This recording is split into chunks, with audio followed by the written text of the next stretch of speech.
Esperem que tingueu un bon dia. Audioguia Institut Escola Piedra és un programa especial per orientar famílies i alumnes nous que vinguin a l'Institut Escola Piedra som la Nàdia, la Leire, la Lleisa, el Guim i el Jordi. Tots nosaltres som alumnes de segon d'ESO i hem estudiat a l'Institut Escola Piedra des de sempre. Començarem l'audioguia per l'entrada de l'edifici Pins en la part de la Leire. La recepció és la primera zona que ens trobem quan entrem a l'institut. La podem veure a l'esquerra. A secretaria reben els pares o els alumnes que necessitin ajuda. Podem anar-hi si necessitem trucar als pares o si hem de demanar material.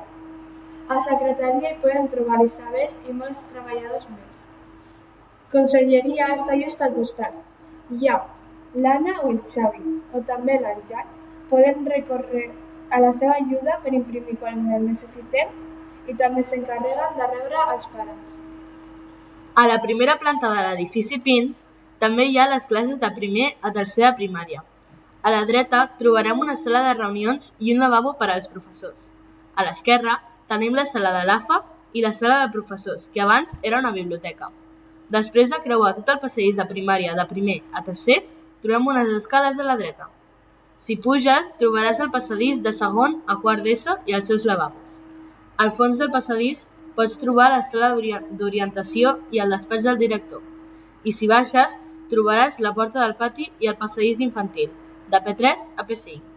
Tenen un petit gimnàs que també utilitzen per als nens petits que es queden al menjador i poden fer la migdiada després de dinar. A l'edifici de Pins tenim dos patis. El pati dels nens infantils. Al pati hi ha una caseta, un gronxador i moltes pedres grans perquè els nens experimentin, juguen i s'adaptin molt més. També trobem una cuneta. Allà els nens hi guarden les galledes i pales. Abans, al costat de la cuneta hi havia un riu conduït per fusta, però l'han hagut de reformar perquè això no funcionava. Al costat d'infantil hi ha el pati de grans. Els alumnes de segon de l'ESO estan fent un projecte per posar-hi coses noves. Davant dels lavabos hi trobem el gimnàs, que l'utilitzen els nens i nenes de primària. A l'esplanada gran del pati hi ha una pista per jugar a tot tipus d'esport, com per exemple el futbol. Els alumnes de l'ESO molts cops fan tornejos de futbol. Al final de tot hi ha una part del solar, que té una muntanyeta. Quan baixes et trobes un tipus de fusta i més seguit el castell que els nens i nenes de primària utilitzen molt. Al costat dels castells hi ha les rodes i al costat del pati trobem les escales que ens dirigeixen al bosquet. Al costat del bosquet hi ha el menjador. Allí treballem les cuineres, la Pili i la Fer. Els monitores, les persones que ajuden als nens i nenes al menjador sempre van a dinar. Si sortim al bosquet, trobem les escales metàl·liques que et porten a l'edifici Moreres, més concretament al seu pati. Tenen una pista amb dues porteries de futbol i un parell de cistelles de bàsquet. Hi ha dos mòduls. A un tenim el taller utilitzat per l'assignatura de tecnologia i el laboratori, utilitzat per física i química.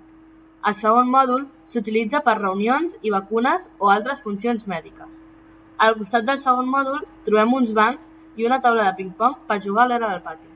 Quan entrem a l'escola de la primària, que abans era l'Institut Salvador Claramunt, veiem la recepció. Des d'allà fan trucades i reben paquets per l'escola. També trobem un consellent que normalment és l'Àngel, un home molt maco. Si necessites alguna cosa, sempre pots acudir a ell.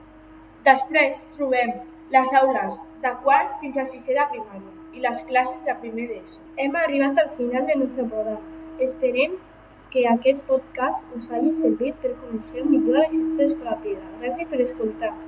Fins aviat.